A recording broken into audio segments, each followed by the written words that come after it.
Kalau saya lihat itu kan ada sekarang tayangan-tayangan di televisi yang menurut saya cukup bagus, itu ada namanya, usaha-usaha dari masyarakat membantu orang yang kecelakaan dan seperti Kutsri ya, Kutsri itu apa ya tuh ya, banyak deh yang untuk usaha-usaha membantu orang yang kecelakaan atau yang mengalami kesulitan. Jadi ada tingkah laku prososial itu juga penayangannya juga cukup cukup proporsional kalau di film di negara-negara yang sudah maju ya. Memang ada tingkah laku agresifnya juga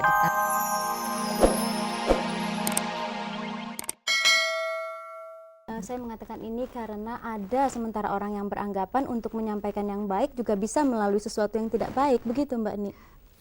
ya, itu sebagai contoh untuk kalau tidak baik akibatnya begini, begitu kan? Ya. Jadi menunjukkan bahwa kalau yang tidak baik maka akibatnya akan begini, begitu. Akibatnya akan negatif gitu. Ya, saya pernah mendengar beberapa tahun yang lalu seorang budayawan mengunjungi negara tetangga dan di sana ada sebuah keputusan masyarakat bersama untuk memberikan masukan-masukan kepada televisi yang mengarah kepada tujuan tersebut agar tayangan televisi itu nampaknya jangan diberikan contoh-contoh yang jelek karena contoh yang jelek pun akan dapat ditiru dengan mudah. Betul. Begitu.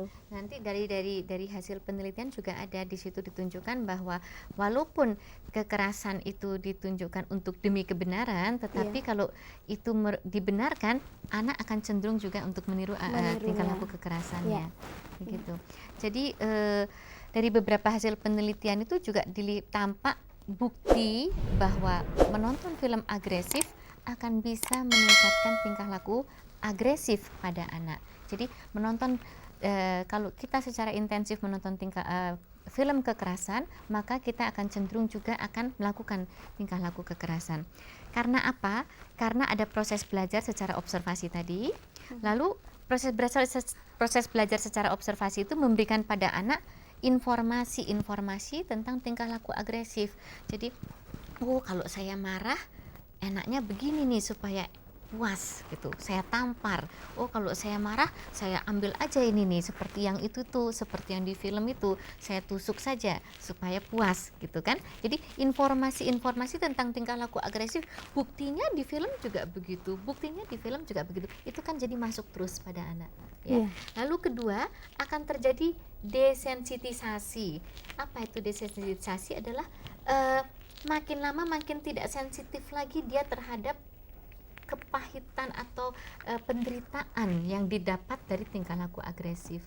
Jadi misalnya tadinya kalau dia melihat anak dicubit gitu aja, dia bisa merasakan sakit ya kalau dicubit, karena terus-terusan melihat cubit itu sudah nggak ada artinya lagi. Terus dia melihat namanya orang dipukul sampai luka, tadinya kaget lihat darah, lama-lama darah itu karena setiap hari dia lihat berdarah, ya lama-lama darah itu tidak ada artinya lagi buat dia, makin tidak sensitif, sehingga sudah biasa dia melihat orang dipukul sampai berdarah, atau orang ditembak, atau sampai orang dibunuh pun sudah terbiasa dia untuk melihatnya. Itu desensitisasi, itu yang paling bahaya kan. Jadi anak-anak itu akan terbiasa untuk melihat kekerasan begitu.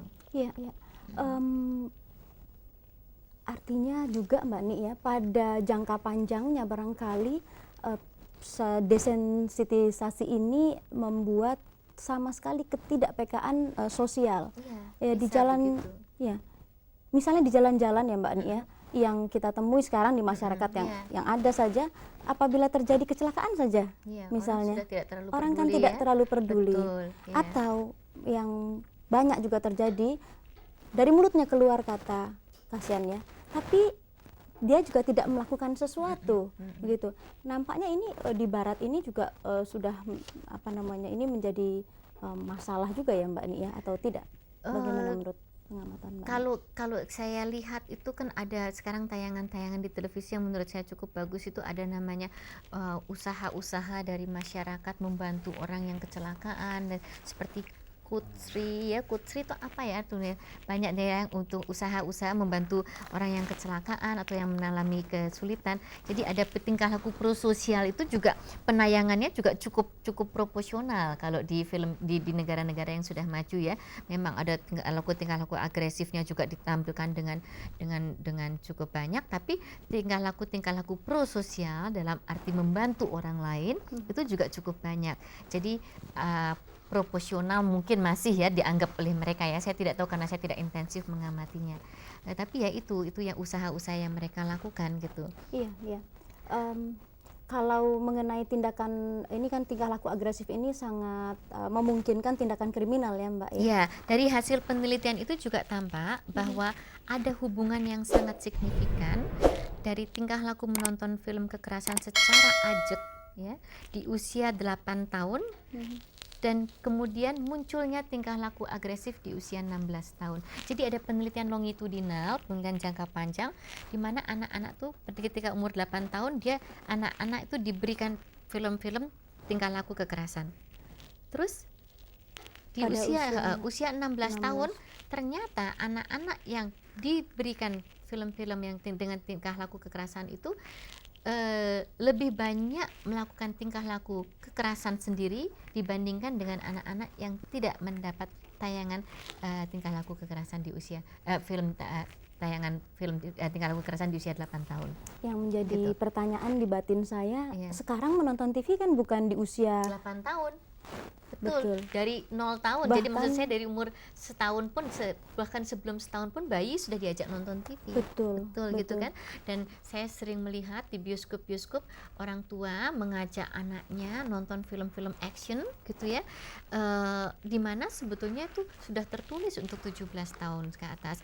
Dan sekarang di bioskop di zaman saya masih ada polisi di depan bioskop itu ya. Tanya mana kartu penduduk, mana kartu pelajarnya gitu. Umur berapa kamu? Sekarang sudah nggak ada lagi kan.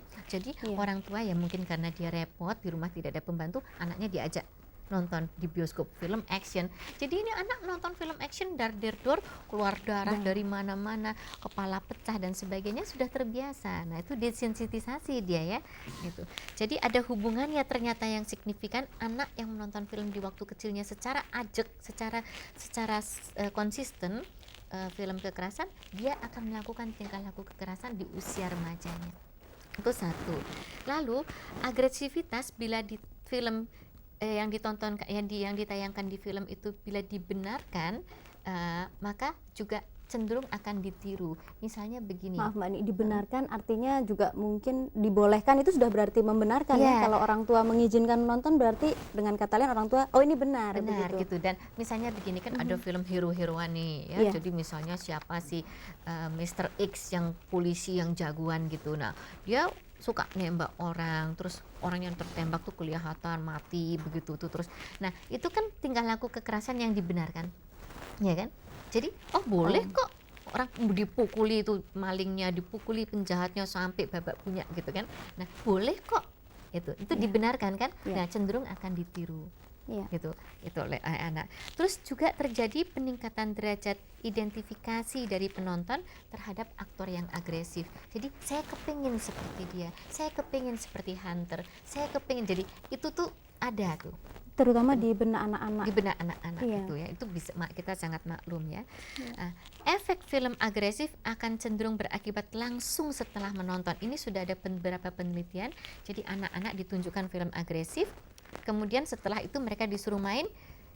Dibandingkan dengan anak-anak yang tidak ditunjukkan film agresif, biasanya yang mendapat film agresif kemudian langsung akan agresif kepada temannya atau kepada lingkungannya.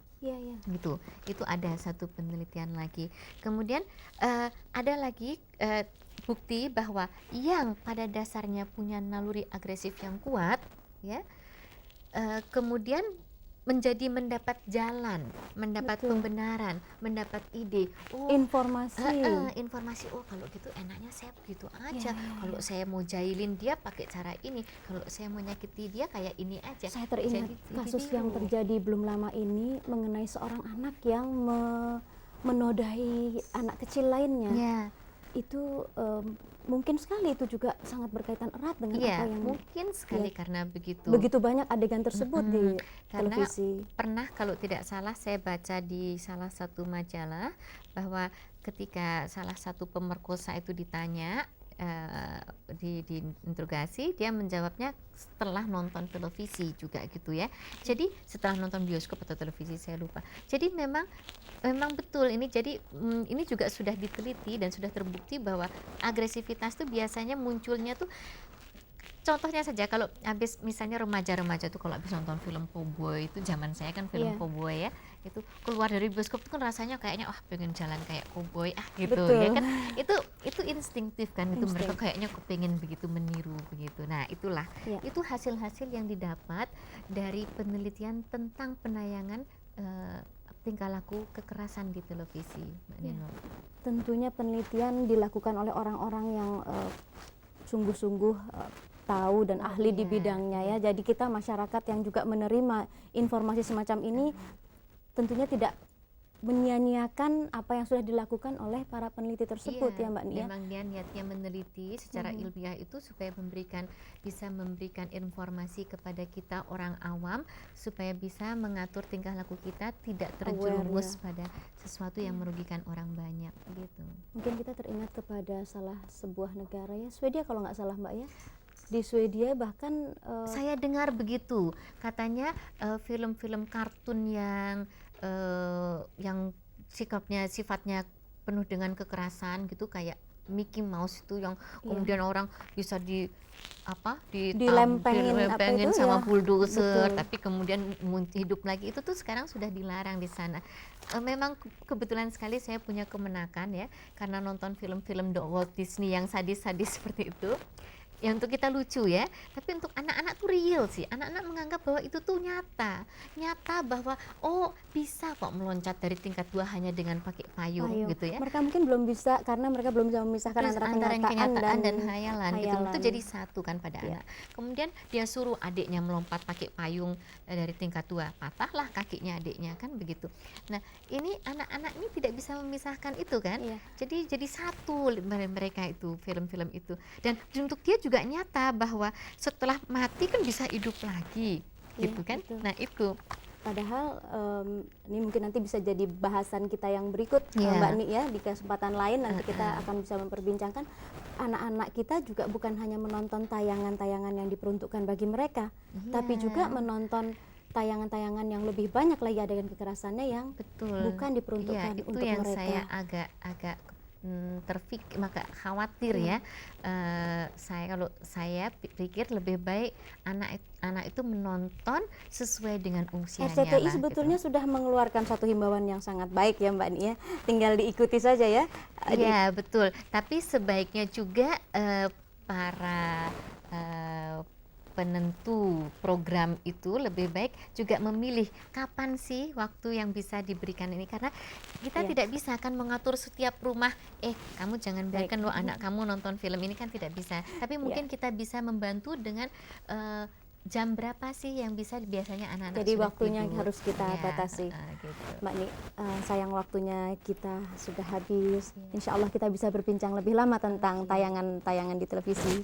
Demikianlah pemirsa yang kami hormati, perbincangan kita dengan Ibu Nini Elkarim yang insya Allah bermanfaat bagi kita semua. Wassalamualaikum warahmatullahi wabarakatuh.